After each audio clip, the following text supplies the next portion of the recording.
ചരിത്രത്തിന്റെ ചില ഏടുകൾ രക്തം കൊണ്ടാണ് എഴുതപ്പെട്ടിട്ടുള്ളത്. അവ മറക്കാൻ ശ്രമിച്ചാലും കാലം വീണ്ടും വീണ്ടും നമ്മെ ഓർമ്മിപ്പിച്ചുകൊണ്ടേയിരിക്കും. വെറും 3 പതിറ്റാണ്ടുകൾക്ക് മുൻപ് പരിഷ്കൃത ലോകമെന്ന് സ്വയം അഹങ്കരിക്കുന്ന യൂറോപ്പിന്റെ മണ്ണിൽ മനുഷ്യനെതിരെ കാട്ടിയ സമാനതകളില്ലാത്ത ക്രൂരതയുടെ ഒരു അധ്യായമുണ്ട്. വംശീയതയുടെ പേരിൽ മാത്രമില്ലാതാക്കപ്പെട്ട ഒരു ജനതയുടെ കഥ, അതെ, ബോസ്നിയയുടെ കഥ. ഇന്ന് നമ്മൾ തുറക്കുന്നത് ലോകം മനഃപൂർവ്വം മറക്കാൻ ശ്രമിച്ച ആ വംശഹത്യയുടെ ഇരുളടഞ്ഞ ഏടുകളെയാണ്. എന്തുകൊണ്ടാണ് ചരിത്രത്തിലെ ഈ കറുത്ത പാട് വീണ്ടും ലോകത്തിന്റെ ശ്രദ്ധാകേന്ദ്രമാകുന്നത്? അടുത്തിടെ ഐക്യരാഷ്ട്രസഭ എടുത്ത ഒരു നിർണായക തീരുമാനമാണ് ഇതിന് കാരണം. ജൂലൈ 11 ഇനി മുതൽ സെബ്രിനിസ കൂട്ടക്കൊലയുടെ അന്താരാഷ്ട്ര അനുസ്മരണ ദിനമായി ആചരിക്കാൻ UN പ്രമേയം പാസാക്കിയിരിക്കുന്നു. ഇത് കേവലം ഒരു ദിനാചരണമല്ല, മറിച്ച് വംശഹത്യ എന്ന യാഥാർത്ഥ്യത്തെ നിഷേധിക്കുന്നവർക്കും ചരിത്രത്തെ വളച്ചൊടിക്കാൻ ശ്രമിക്കുന്നവർക്കുമുള്ള ലോക സമൂഹത്തിന്റെ ശക്തമായ ഒരു മറുപടിയാണ്. 1995 ജൂലൈ ഐക്യരാഷ്ട്രസഭ തന്നെ സുരക്ഷിത മേഖല എന്ന് പ്രഖ്യാപിച്ച സെബ്രിനിസയിൽ മനുഷ്യ മനസാക്ഷിയെ മരവിപ്പിക്കുന്ന ഒരു കൂട്ടക്കുരുതി നടന്നു. വെറും ദിവസങ്ങൾക്കുള്ളിൽ 8000-ലധികം മനുഷ്യജീവനുകളാണ് അവിടെ കൊന്നൊടുക്കപ്പെട്ടത്. പ്രായപൂർത്തിയാകാത്ത ആൺകുട്ടികൾ മുതൽ വൃദ്ധന്മാർ വരെ ആ വംശീയോന്മൂലനത്തിന് ഇരകളായി.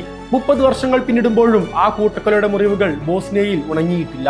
കാരണം കൊല്ലപ്പെട്ടവരുടെ മൃതദേഹങ്ങൾ പോലും അവർക്ക് ശാന്തമായി അടക്കം ചെയ്യാൻ കഴിഞ്ഞില്ല. യുദ്ധകുറ്റങ്ങൾ മറച്ചുവെക്കാൻ കൊലയാളികൾ ആ മനുഷ്യ ശരീരങ്ങൾ അജ്ഞാതമായ കൂട്ടക്കുഴിമാടങ്ങളിലേക്ക് വലിച്ചെറിയുകയും പലതവണ മാറ്റിമറവ് ചെയ്യുകയും ചെയ്തു.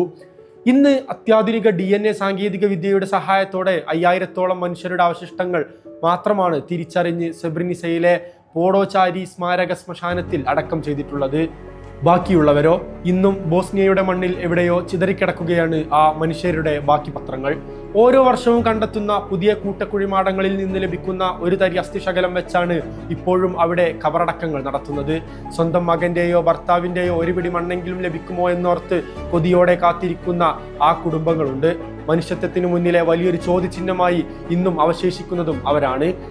സർവനാശത്തിന്റെ ഈ കൊടുങ്കാറ്റിൽ ബോസ്നിയൻ ജനതയ്ക്ക് ദിശാബോധം നൽകിയ ഒരു പോരാളി ഉണ്ടായിരുന്നു.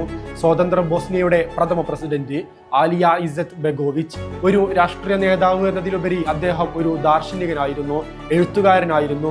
വംശഹത്യയുടെയും കടുത്ത അതിക്രമങ്ങളുടെയും കാലഘട്ടത്തിൽ സ്വന്തം ജീവൻ പണയം വെച്ചും അദ്ദേഹം തന്റെ ജനതയെ നയിച്ചു. ചുറ്റും വെടിയൊച്ചകൾ മുഴങ്ങുമ്പോഴും ജനാധിപത്യ മൂല്യങ്ങളിലും സമാധാനപരമായ സഹവർത്തിത്വത്തിലും അദ്ദേഹം വിശ്വസിച്ചു. 1995 ഡേട്ടൺ സമാധാന കരാറിലൂടെ ബോസ്നിയയിൽ സ്വന്തം മേൽവിലാസം നേടിക്കൊടുത്തത് അദ്ദേഹത്തിന്റെ അചഞ്ചലമായ ഇച്ഛാശക്തിയാണ്. ആ പോരാട്ട വീര്യം കൊണ്ടാണ് ബോസ്നിയക്കാർ ഇന്നും അദ്ദേഹത്തെ അവരുടെ രാഷ്ട്രപിതാവായി ആചരിക്കുന്നത്. ചരിത്രം വെറും ഒരു ഓർമ്മപ്പെടുത്തലല്ല, അതൊരു മുന്നറിയിപ്പ് കൂടിയാണ്.